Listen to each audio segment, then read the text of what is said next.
সন্ত্রাসী হোক না কেন তার দৃষ্টান্তমূলক শাস্তি দাবি করছি।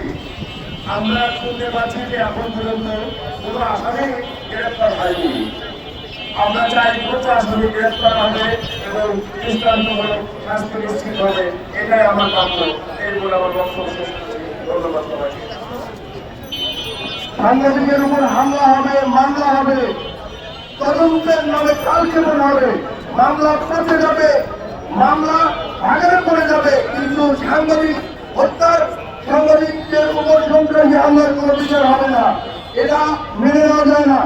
এ পর্যায়ে বক্তব্য রাখবেন কালদরা রাজশাহী পুর প্রধান আমজাদ হোসেন শিমুল ভাই।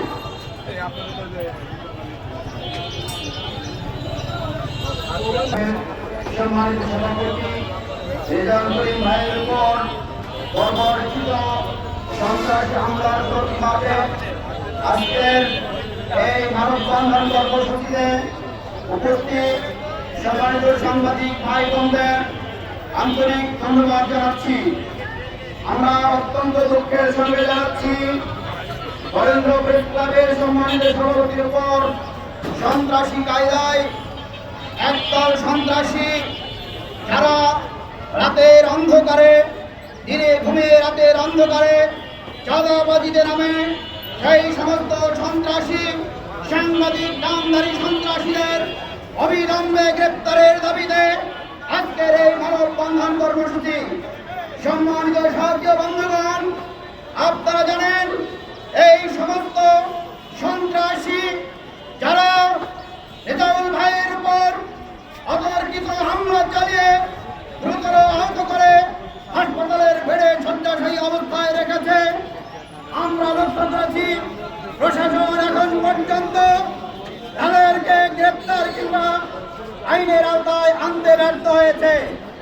আমরা অনতিবিলম্বে এই সমস্ত সন্ত্রাসী চাঁদাবাজি নামধারী সাংবাদিকদের অবিলম্বে আইনের আওতায় এনে দৃষ্টান্তমূলক শাস্তির দাবি জানাচ্ছি।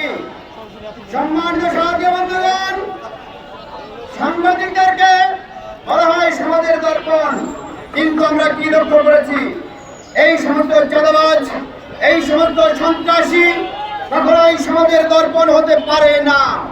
আমরা অনতিবিলম্বে এই সমস্ত চাঁদাবাজ সন্ত্রাসীদেরকে রাজশাহী থেকে নির্মূল করে রাজশাহীতে একটা শান্তি সুশৃঙ্খল রাজশাহী মহানগরী করার সম্মানিত প্রশাসনকে উদাত্ত আহ্বান জানিয়ে রাজশাহীতে শান্তি সমাবেশ হয়ে ওঠার জন্য রাজশাহীতে আইন শৃঙ্খলা বাহিনীকে সতর্ক অবস্থানে থেকে এই সমস্ত চাঁদাবাজ সন্ত্রাসীদের অবিলম্বে গ্রেপ্তারের উদাত্ত আহ্বান জানিয়ে আমি আমার সংক্ষিপ্ত বক্তব্য শেষ করছি।